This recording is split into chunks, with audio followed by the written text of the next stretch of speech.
watching this video, the odds are that you're about to get your first reptile and you are researching which reptiles are the best for beginners.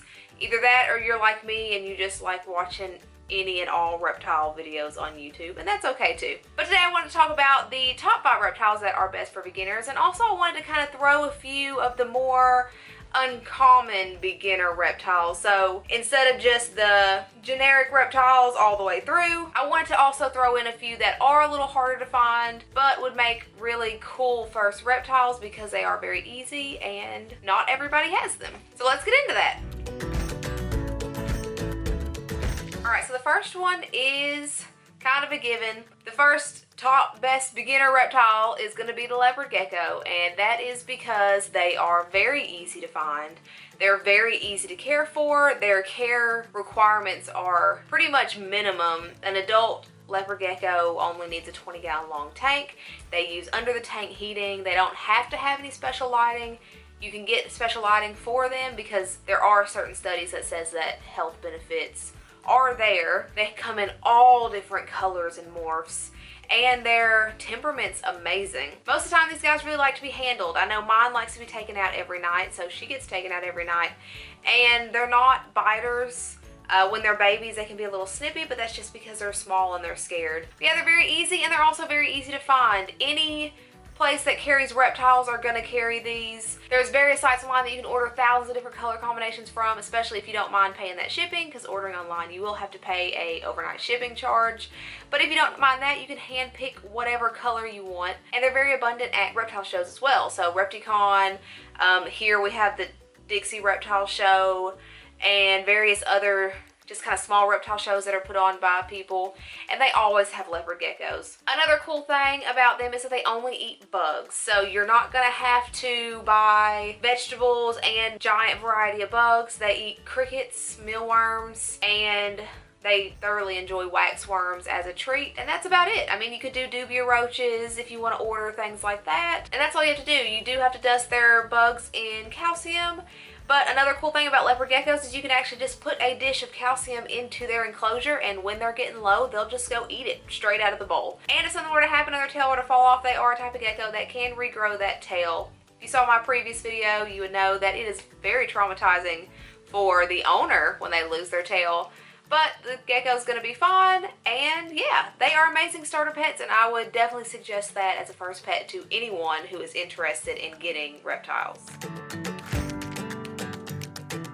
Next on the list are crested geckos and gargoyle geckos. Gargoyle geckos are going to be the same as crested geckos for the most part as far as care. The only thing is that gargoyle geckos are harder to find, and they tend to be a little more expensive than crested geckos. But if you're looking for a first reptile that not everybody has, then a gargoyle gecko would actually be the way to go. I have one of each, and I absolutely love them. They're both just so amazing. The coolest thing about them, I think, is that they are a beginner reptile that can be a little more difficult if you want it to be. And what I mean by that is you can get them big tanks and put live plants and springtails and make it completely bioactive if you want to. Or you can get them a tank full of fake plants and fake leaves and whatever you want to do. If you want to put napkins, paper towels in the bottom of it, newspaper, they really don't hang out at the bottom of their tanks.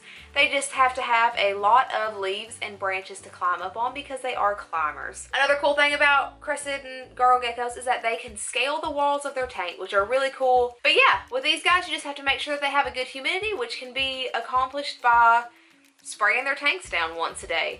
And they also do not eat any live food or vegetables. They eat powdered crested gecko diet. The two most prominent ones here are made by Pangea and Rapashi. Or if you want to feed your crested gargoyle gecko bugs, you can do that as well. Crested and gargoyle geckos also do not need any kind of special lighting, unless of course you are growing live plants in their tanks, then they'll need to have some kind of light for those plants to grow. But they themselves do not need any kind of special light because they are nocturnal, and they don't need any kind of heat source. Unless your house gets very, very cold, they actually do best in room temperature, and anything too hot in their tank could actually overheat them. So they don't need any kind of special lights or any kind of special heat. Just somewhere to climb, somewhere to hide in the daytime, and their gecko food, and they're good to go. Next on my list of great beginner reptiles is actually the fire skink. A lot of people don't list this as one of the best beginner reptiles because they are a little bit harder to find, but I see them all the time at reptile shows, and I know my local pet store has one in. They're like a family-owned pet store, so they get in all kind of like exotic animals and reptiles and stuff like that. So if you have one of those near you, a lot of times they can get them in there, but this is definitely a more uncommon reptile to get as a beginner. They are super easy though, and they're really cool looking. They require a 40-gallon breeder when they're at full size, and they like to dig, which is really cool in a lizard, because a lot of lizards don't really like to do a lot. And they're a lizard that's active in the daytime, so that's another thing. Like the Gargoyle and Crested geckos are nocturnal. These guys will actually be active during the day, and you can watch them run around and dig, and they'll hunt for insects. Their staple diet foods are going to consist of crickets, mealworms, waxworms, Dubia roaches, all those kinds of things. They will require, though, a hotspot and a small UVB bulb, so just keep that in mind that they will need a couple extra lights. But it's a really easy pet to keep. They're a very hardy pet.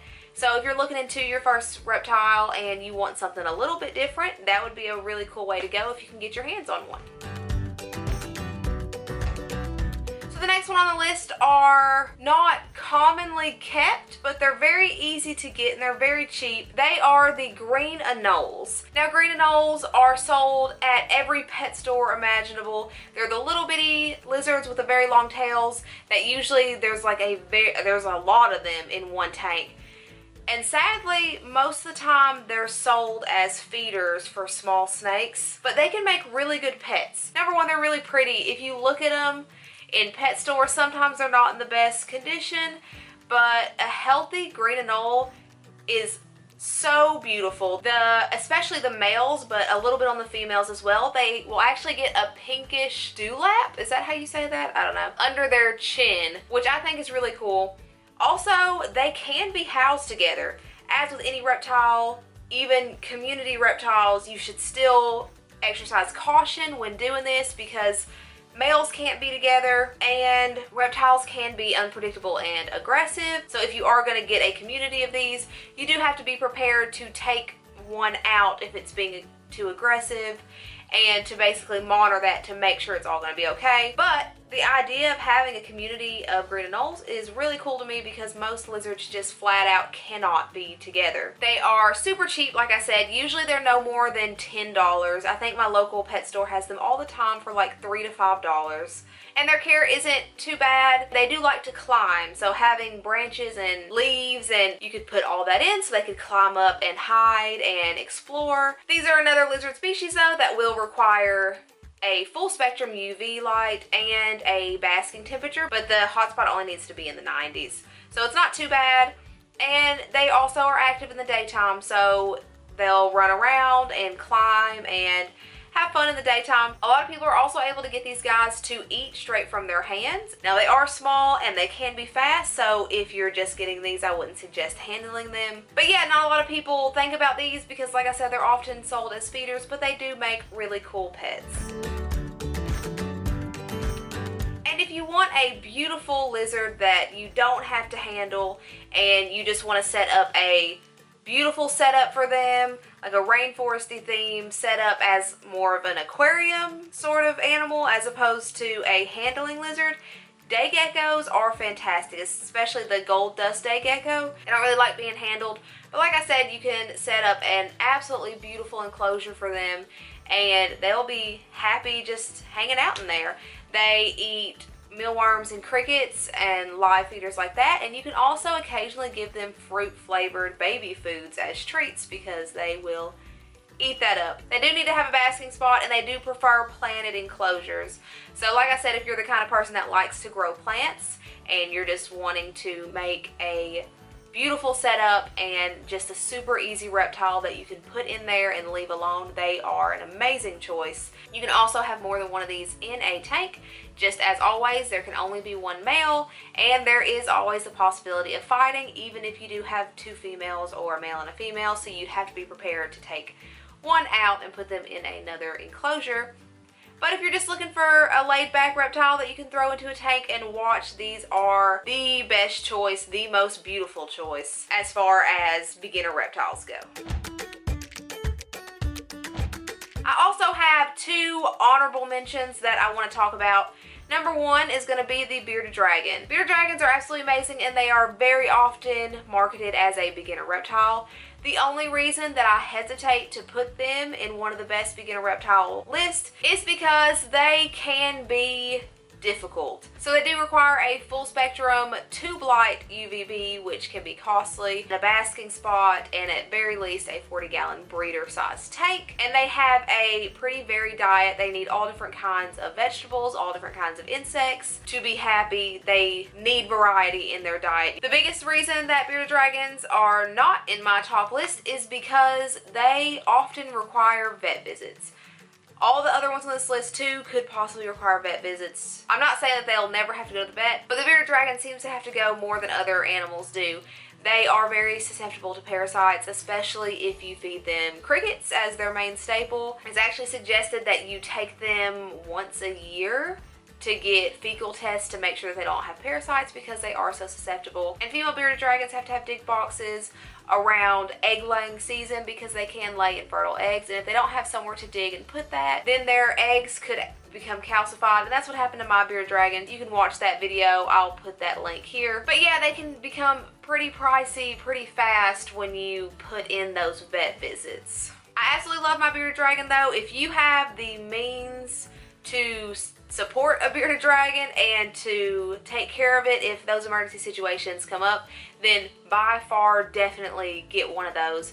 I've just seen way too many people who get bearded dragons and don't realize what all goes into them, and then they end up on Craigslist or on Facebook sites and they look very sickly. They have metabolic bone disease. Like, I've just seen so many bearded dragons that don't get the care that they need because the person that got it didn't realize how much care went into it and didn't bother to research it, and it always ends up badly in those situations. But if you do your research and you understand all this and you have the means to deal with all that, then by far bearded dragons are an amazing, amazing reptile. The next one I want to talk about is a blue-tongued skink. I have wanted a blue-tongued skink for forever, but they require a lot of the same things that bearded dragons require in terms of lighting and heating, and they're huge varied diets. Their diets are even more varied than a bearded dragon's are. But the reason that I don't put this on the top 5 beginner reptiles is because they do require more space. They need at least a 40-gallon breeder, but they get pretty big and they're a lot more active than bearded dragons. So it's actually more recommended for you to get them in a tank that's at least 4 foot long. Another thing is that they are hard to find. It's rare that I go to a reptile show and they have them, and then usually when they have them, they are very expensive. They usually are about $300 for a blue-tongued skink, and if you get into more pronounced colors and patternings and morphs, they can easily go up to thousands of dollars. So that's the reason I don't put them on there. If you acquire a blue-tongued skink, they're going to be pretty easy to take care of once they have the setup, and once you have the blue-tongued skink, they are an amazing beginner reptile. It's just getting to that point that makes them a little more difficult. But yeah, guys, that's about it. I see so many videos and lists about beginner lizards, and the only thing they ever list is leopard geckos, crested geckos, bearded dragons, and that's usually about it. So I just wanted to kind of throw in a little more difficult to get but still really good beginner reptiles, just to let you know that there are other options. If you want a reptile and you want to be different, then there are other options for you. As always though, please, please, please do your research. I barely touched on each of these animals. Yes, they are easy, but you still need to do a lot of research before you get any kind of reptile, just so that you know what you're getting into and so that you are prepared for that animal when you get it. But anyways, guys, if you like this video, please don't forget to subscribe below. I put out new videos every single Sunday. And as always, thank you so much for watching, and I hope you have a fantastic day. Bye.